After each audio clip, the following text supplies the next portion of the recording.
Thom Hartmann here on the news. You need to know this. Clashes between Occupy Wall Street and the police have finally arrived at the nation's capital. Yesterday, police moved into one of Occupy DC's encampments to remove a wooden structure being built to house General Assembly meetings during the winter. Police deemed the structure unsafe, and it had to be taken down. That set up a tense few hours as patriots clung to the roof of the building while a police cherry picker prodded them off. In all, 31 people were arrested and the structure was torn down. But police, as of right now, have no intention of evicting the entire occupation. Meanwhile, the United Nations is weighing in on the police response to Occupy Wall Street in America. Frank LaRue, the special rapporteur of the UN Envoy for Freedom of Expression, is drafting a letter to the U.S. government demanding to know why federal officials are not protecting the rights of peaceful demonstrators. As LaRue said in an interview with the Huffington Post, "I believe in city ordinances and I believe in maintaining urban order. But on the other hand, I also believe that the state, in this case the federal state, has an obligation to protect and promote human rights." As usual, the United States is leading by example, although unfortunately when it comes to Occupy Wall Street, it's the wrong example. If people can't peaceably protest in America, then where can they? The post office is screwed. The Republican plan to bankrupt the post office and its 500,000 unionized employees is working.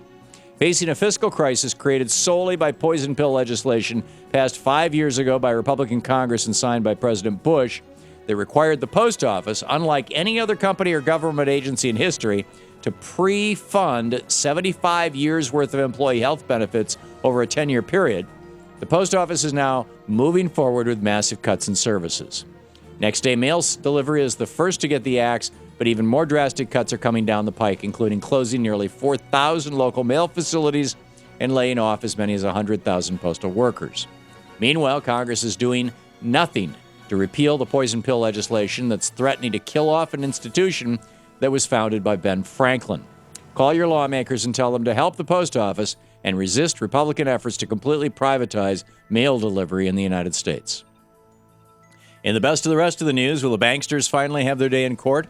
Massachusetts Attorney General Martha Coakley announced lawsuits against 5 of the nation's biggest banks, including Bank of America, J.P. Morgan Chase, Wells Fargo, Citibank, and Ally Financial. The suit alleges the banks fraudulently foreclosed on Americans' homes and failed to adequately assist in loan modification.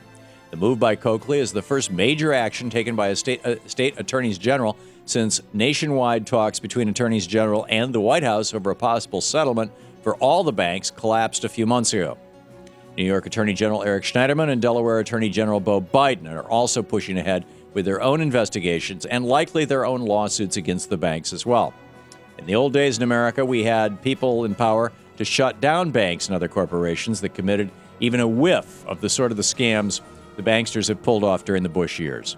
Let's hope we return to an age of accountability soon with these latest lawsuits and throw in some prosecutions for good measure. Civil unrest and economic destruction are being exported from Greece to Italy. The new bankster-run government, formed in the wake of Silvio Berlusconi's resignation, has approved a new austerity package that will raise the retirement age of all Italians and let inflation destroy their pensions. While announcing the new austerity measures at a press conference, the Minister of Labor and Welfare, Elsa Fornero, broke down crying. But Prime Minister Mario Monti said austerity was needed to save Italy. But as we've seen in Greece, austerity has only pushed that nation closer to bankruptcy and brought millions of Greeks into the streets to riot. Simply put, austerity doesn't work for anybody but the banksters. The crisis of Fukushima continues. Over the weekend, the crippled Japanese nuclear plant spewed even more highly radioactive water into the Pacific Ocean, roughly 45,000 liters in all. According to a French nuclear research institute, since the Fukushima nuclear crisis began in March, the plant has leaked more radioactive material into the ocean than has ever happened before in the history of the planet. Let's hope the world learns some lessons and doesn't ignore one of the worst ecological disasters ever. Time to ditch nuclear power, the most expensive and dangerous form of energy on Earth.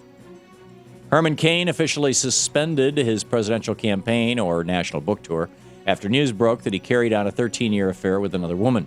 But for those who are worried the Republican field has now lost its flair, have no fear. Donald Trump has signed on to moderate a Republican debate in Iowa at the end of the month, hosted by the right-wing blog Newsmax. Already, candidates John Huntsman and Ron Paul have declined invitations to show up, claiming they don't want to be part of Presidential Apprentice and that the debate is beneath the office of the president.